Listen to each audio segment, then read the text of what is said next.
Hello everyone, welcome to our channel. We have Toto Wolff, the team principal and CEO of Mercedes.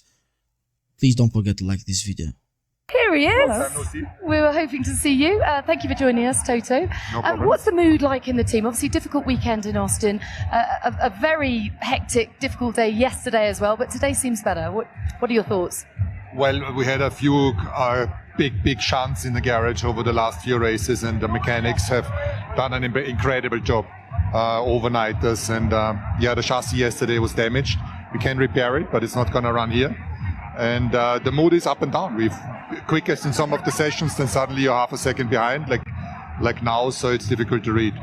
I just want to pick up on that a little bit, Toto. Obviously, it's so tough for the guys in the garage with what happened. And heard a little bit of banter earlier that we've got a stand-in chief mechanic, as we do for many of these races. So Stuart Green standing in, flannel to his friends. Are we blaming him because it's been the 3 races that he's been here? Yeah. Oh, that's just mean. That's really Bernie, mean, she's tough, isn't she? Matt, our chief mechanic, has quite some family situation, so he can't be here. Second race, and Flannel was saying second time chief mechanic, and I have 2 big shunts, so I think there is a correlation. So Matt, if you see us at home, there is some correlation. Correlation. We're not blaming him. It's correlation. Well, let's get down to maybe why those things are happening. As you said, you guys have been fast. You've shown speed, especially early in the weekend. Can you point to the area that you're struggling? Is it aerodynamics? Is it when it gets hot out? There seems to be some consistency with falling off as the heat comes up. Can you put your finger on it? All of that. Put his whole hand on it, not just a finger. That's the story of the year for us. I think the car has a very narrow band where it really functions well. So when you hit that lap or that session, we're quick.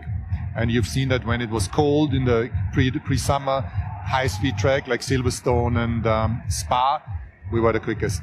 And so, like you say, cold temperatures, good for us. High speed is good for us. The low speed we don't like. Hot in traction is not great. So when you hit it right, we can be very quick on a single lap. On a long run, we'll probably be 3rd or 4th. So does does that band of opportunity does it widen out when it's cooler just because of the grip, or is it actually performing better? I think we are just able to generate more grip because the tire is in a happier place, and the overheating of the tire then makes everything exponentially worse. And how intense is this triple header, particularly when you're under pressure in terms of parts? Yeah, it's again the worst part is for the man and woman in the garage, because it's 3 in a row, 2 big shunts last weekend, a massive one yesterday. Then the chassis needs to be repaired for Brazil to have it as a spare, and so it's rough. I think in Austin, when we sort of take a step back, I don't think you showed your full potential. I think definitely through Friday there was glimmers of real strong performance from you guys. So where did that go through the weekend? Was it setup changes between the sprint and the main race, or how did that sort of move away from you?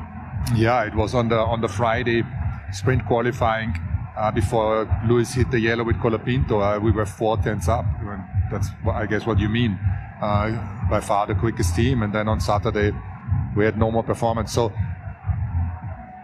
surprise box a bit at the moment. Working on it. You're working on it. I'm sure someone are working on it. We're going into qualifying. What were the boys saying? Does the car feel good? Do you feel like you guys have a good chance of making it to the final round? Yeah, both of you. Yeah, Lewis particularly said the car is good. Just need to analyze why we're missing in that turn 7 and the next one compared to the McLarens, but it's pretty close. But then you have the outliers with the 2 McLaren, and before we had the 2 Ferraris, we seemed like 4 or 5 tenths quicker than everybody else. So again, I think it plays between P1, P2, P3, and P7. That's in a way the margin we're operating at the moment. It's fun for us. It really is. It's edge of the seat stuff, isn't it? A difficult track to overtake on. Lewis has got a great record here. So how do you see the weekend panning out? Yeah, he was in a good spot now. He seems that the lap was good. And we need to tweak maybe a few details. Does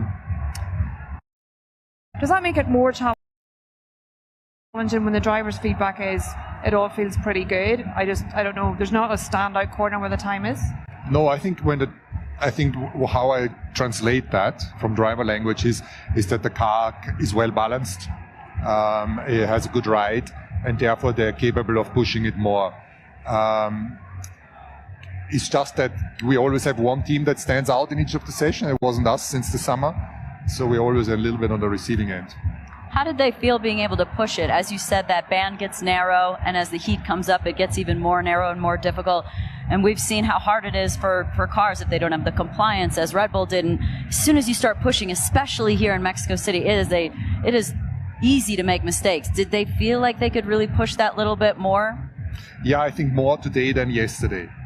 That is all about this generation of cars having good ride and being able to push it.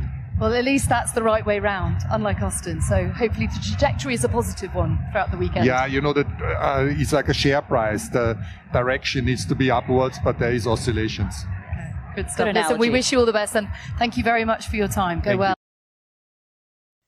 Well, we see that Mercedes has fixed their car for practice 3 and qualifying. Hopefully, they seem to have performed really good at this time. They are not really far away from both McLarens. There is no too much difference in the top 10. Couple of hundredths of a second. And I'm really sorry about my voice because I'm a little bit sick, but it is what it is.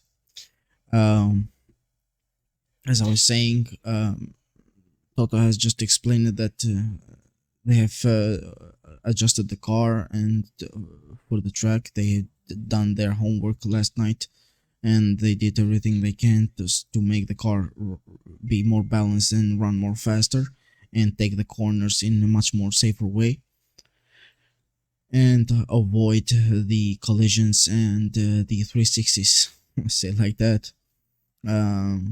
Yeah, we saw that they did a good time. They are in top 10. Lewis was P5, I think, or P4.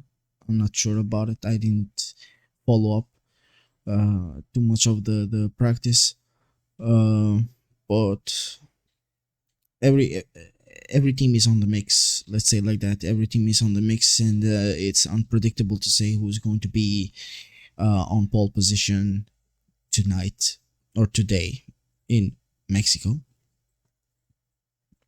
But clearly the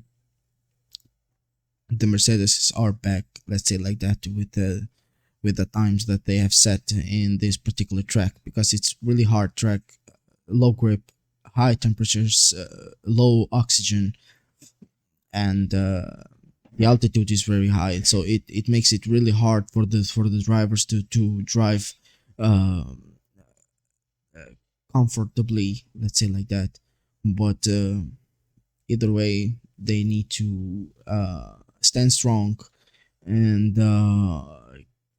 do their best on this particular track, because as we know, Mexico Grand Prix can easily can penalize a driver if it does a slight mistake by braking late or speeding on a corner.